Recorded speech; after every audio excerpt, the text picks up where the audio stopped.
A câmera aqui agora, hein? Cara, eu vou iniciar o vídeo, depois... qualquer coisa eu ajeito aí, velho. Vou deixar assim? Vou deixar assim mesmo. Deixa eu ver. Vou deixar minha câmera aqui em cima. Aqui assim, ó.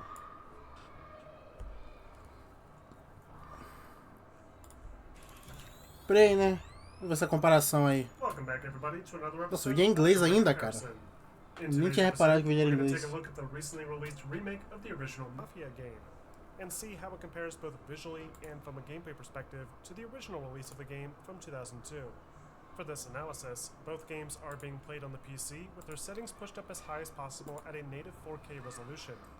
Though for the sake of capturing cleaner still images, the motion blur options will be disabled. Also, before we get started, Caralho! it's important to remember that Cara, a there diferença. are 2 decades separating these two titles. So we're obviously going to notice visual improvements across Cara, a the board qualidade é from this absurda. latest É que é remake. praticamente um jogo de 2020, né? Nossa, só de... Cara, o estilozinho do homem aqui. Caralho. Cara, cadê o porra do português? And whether all the changes result in a better overall experience. Nossa, Mafia é muito Alright, foda. so let's get right into it with an in-depth look at how the presentation has changed, starting with our character models. Now it should come as no surprise that the definitive edition's character models Cara, o Paulo não tem nada a ver com o Paulo antigo, mano. 18-year-old predecessor. Each of the main character models in the remake are composed of roughly 40,000 polygons, as opposed to the much simpler 2,000 polygons used to make up the characters in the old game. And the texture maps applied to things like clothing, skin, hair, and other accessories look phenomenal. Now, Mafia 1's character models, while dated, don't necessarily look bad either, especially for a game released in 2002. Cara, o carro tá muito bonito no Mafia 1. Characters like Tommy and Salieri have aged pretty nicely. But once they start talking and moving, that's when the game really starts to show its age. Thanks to more sophisticated motion capture technology, the characters in the remake can express far more emotion in each of their respective scenes, providing additional nuance that was never noticeable before. The opening sequence with Tommy and the detective, for example, has an entirely different feel to it, which I'll expand upon more in a bit. For now, let's move on to talk about the environments.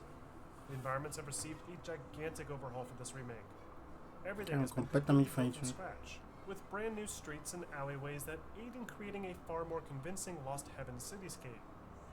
For those of you unfamiliar, the original Mafia game is a period piece that takes place during the 1930s. The city itself is fictional, though it does share many aspects of real American cities during that time period, mainly Chicago, Illinois. But when you look back at the city in the original game, tem esse lugar no jogo? I Não lembro. tell where and when you are. Cara, muito diferente, velho. Offer very little variety, giving each street corner a nearly indistinguishable look. And the only hint that it takes place in the early 20th century are the low-poly car models. É muito jogo de Play 2. Takes all of this to an entirely new level, with higher res textures, increased pedestrian and vehicle density, and significantly more attention to detail. The streets are now loaded with all sorts of period-appropriate decor, from big old-timey billboards for things like Swift Cola, to cheap labor posters that were common during the Great Depression. I especially love this new Little Italy area that has a bunch of merchants selling on the street corner, kind of like that flashback sequence in The Godfather Part 2. In the original, you never had anything like this.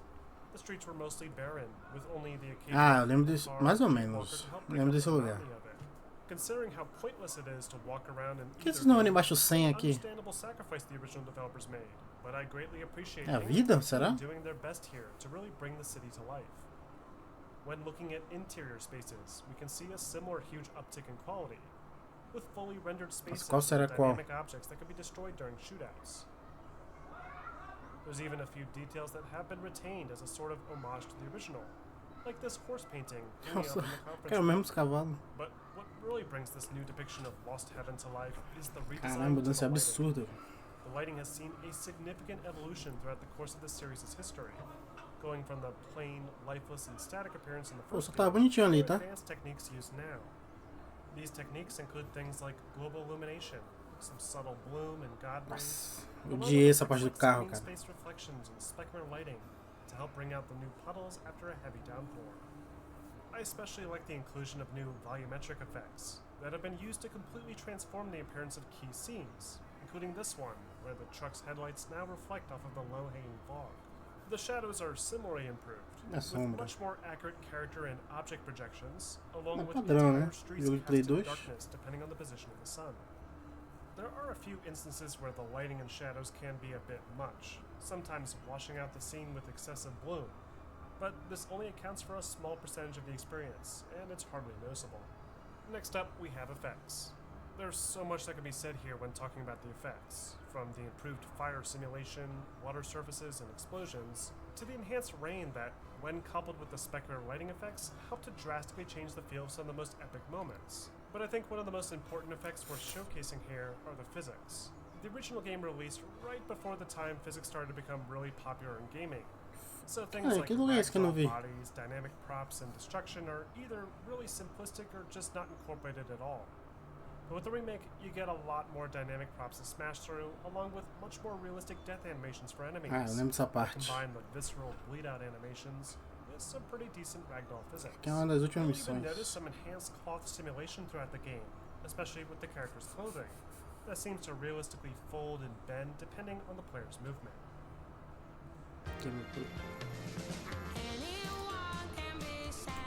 Porra, Coca-Cola. Me irritar, cara. Considering the entire visual design collectively, you end up with an experience that's leaps and bounds better than the Não tenho dinheiro pra sustentar. This is to be expected. So now, let's switch gears and talk about the gameplay, starting with the general movement and controls. Ele mudou a história do Mafia 1 pro Mafia 2? Both the original and the remake feel like products of their time. In the original game, the camera view is locked with only the top half of the character visible at the bottom of the screen, and the character's movement direction is completely dependent on the direction that the camera is facing. This is a technique that was used in countless games back then, but third-person games have since moved away from this, offering movement controls that act more independently of the camera direction, allowing you to look one way while running the other. Additionally, the camera view is zoomed out a lot more, giving a better look at the full player model, while also making it much easier to maneuver, especially when doing special actions like climbing or jumping. But it's the combat design that has seen the biggest changes. In the original game, you simply aimed a small crosshair with your mouse and fired away at enemies. There was no cover system, and you could hold several weapons in your inventory at once. But the Definitive Edition reworks this to be more consistent with the more recent Mafia games. Players are now limited to only 2 weapons, a primary and a secondary, and they can pick up extra ammunition automatically by walking over discarded weapons on the ground. Combat is also now focused almost exclusively around a cover system, where you can both blind fire or peek out and line up a more precise shot. Weapon recoil remains difficult to control, so quick bursts from a full Thompson are probably a better choice than just spraying all 50 rounds at once. And the health system remains almost exactly the same, with the only way to replenish your health bar being the occasional first aid boxes mounted on the walls. Though the ability to slide to cover, orbit around objects, and even transition to a better firing angle greatly cleans up the feel of this combat. That being said, the new combat does take a few aspects away, including the ability to roll left or right, and the more precise crosshair, opting for this big, less practical circular crosshair instead. The tweak to the melee combat does make up for this a little bit. The melee system in the original game is just terrible. You can either throw a light, fast punch or press and hold to wind up for a heavy punch, and there doesn't seem to be any way to block, counter, or even target a specific enemy. In the remake, the melee combat is more structured. The game will automatically lock onto enemies as you engage in hand-to-hand combat, and punches will connect more consistently, with the enemy reacting directly to each impact.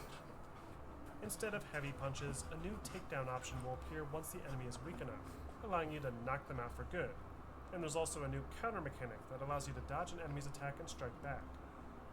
Now, don't get me wrong, it's still a really basic melee system, and I frequently found the animations would break for the takedowns, causing Tommy to grapple the air next to an enemy instead. But it's still far more reliable than the silly slap fights used in the original game. Then, of course, we have the driving. The driving in the original Mafia is notoriously bad, made infamous by the ridiculously challenging sequence partway through the campaign. Parece que desliza do mesmo jeito. Considering the old-timey vehicles players were stuck driving, it was also something that was easy to accept, and helped add to the game's unique atmosphere. The remake retains a lot of the same driving mechanics that were introduced all those years ago, including the weighty feel and unforgiving cornering offered by each of these Prohibition-era cars. However, they aren't quite as annoying to drive. The vehicles stick to the road better, and spinning out isn't quite as easy. Caralho, o carro prateado não, You velho. can perform a few new maneuvers Eu não vi esse like carro não. ram, allowing you to bash through police barricades and run enemies off the road. Speaking of which, the vehicular combat has also been reworked, allowing players to simply pull out their handgun and auto-aim at the nearest enemy. This, I think, is a bit of a step backwards in terms of design, as there's no longer a way to target specific things like tires or drivers. Shooting from cars in the original game certainly wasn't perfect, with the crosshair not accurately representing the actual direction that the gun is pointed. But it was at least more immersive and realistic. As I mentioned before, the environment's roads have also been given a huge overhaul, providing wider streets to race through and more alley shortcuts to help avoid confrontation. And there's even additional bridges added to the map, which the original game desperately needed. And for those of you worried about the infamous racetrack mission, it still feels just as challenging as before. You're still going to need some decent driving skills to win first place, and making a single big mistake will definitely require a full race restart. But Hangar 13 did add in a few tweaks to make this more tolerable, including better vehicle handling and new scripted crash moments during each lap that ensure at least 4 racers will always wreck on their own at specific points. It's a little bit easier, and I think die-hard veterans may prefer more legacy options here, but it still feels just as weirdly difficult and out of place as ever. Now, outside of the few tweaks I mentioned previously, the Mafia Remake's gameplay remains pretty loyal to the source material. The missions are all straightforward linear sequences dropped into a semi-open world. Carro é esse, velho? Pô, nem vi carro desse aí na rua. Maybe stealing a random car or finding collectibles. Now, usually I don't cover the story in this video series, but I just have to make an exception for this one, as the changes that have been made are pretty fascinating.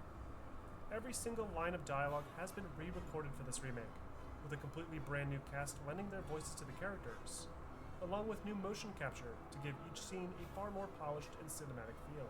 But rather than just re-record the old dry dialogue from before, the writers made some pretty significant tweaks that arguably make for a much more cohesive and convincing performance. Take this opening sequence at the coffee shop, for example. In the original game, Tommy comes into the coffee shop looking for a detective to basically plead for help, setting up this series of flashbacks that make up a bulk of the experience. But in the remake, Tommy is much more confident and seems to have contacted the detective and asked him to meet him at the coffee shop instead. What's more, the actual dialogue exchange is more subtle now, rather than Tommy just loudly explaining his entire criminal past so that everyone can hear. The scene feels more believable than it ever did, and while it's not identical, I think Hangar 13 made the right call. Another big story change worth mentioning is the end of the big race, where Tommy first interacts with Será. In the original game, after standing on the podium at the end of the race, the scene transitions to the family celebrating at the bar. Tommy talks a bit to the Don, and then as he's leaving, he has a short exchange with a woman in front of Será, where he promptly cuts her off and walks out. You can see Será look up for a second, which hints that there's some sort of romantic interest there, but it's hardly noticeable.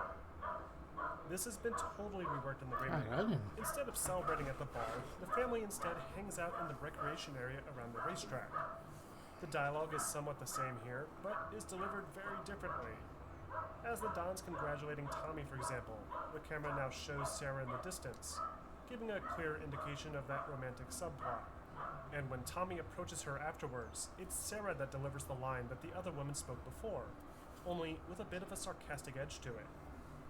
She then explains that Paulie's been getting drunk and you then need to find him and drive him back home, adding a new objective that was never in the game before. There's just so much more personality packed into the story now, and when combined with the already solid foundation of the original plot, the end result is a fantastic narrative that feels like it could easily be its own major motion picture. Finally, let's wrap up with a brief sound comparison. Which game do you think has the better overall sound quality? Cara, agora som. Não, o problema é outro, cara. Cara, a diferença é absurda. É um jogo de Play 2 contra um jogo 2020.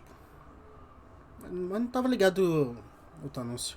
Não tava ligado que eles mudavam, tipo, coisas da história, alguns detalhezinhos também, tipo.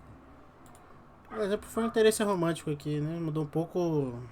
Ficava muito muito sutil, agora nesse atual já não é tão sutil assim. Apesar disso, explica porque a menina aparece poucas vezes, né? Mudaram alguns diálogos também. Normal, adaptou alguns diálogos, mas deixaram mais atuais. Podiam ser mais simples, né? E os gráficos, né? Porque é óbvio, um jogo de Play 2 contra o jogo... Play 2, quando for com o Play 2 morreu. Pô, tem um tempão, hein? Em 2014 ainda tinha Play 2, ainda tinha. Ah, já tinha Play 3 já. Então, diferença absurda. Caralho, tá tirando onde aí, cara? Ah, agora é volume, né? Que ele falou.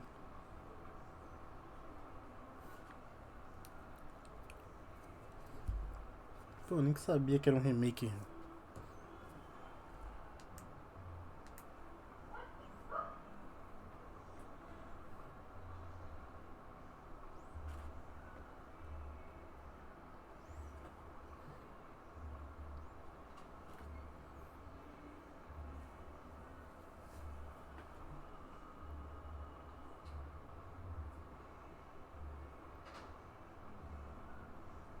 A polícia.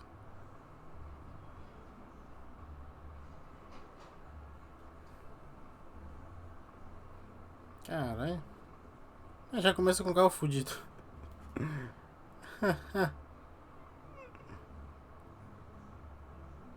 Cara, a diferença... Uma das poucas diferenças que eu percebi agora foi no som, tá? Nos tiros tem um momento pra mim que tava tudo a mesma coisa.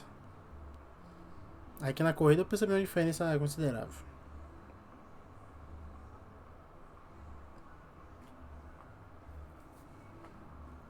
É, já? Porra. Tive tanto um sacrifício. Achei meio baixo. Só volume também, né?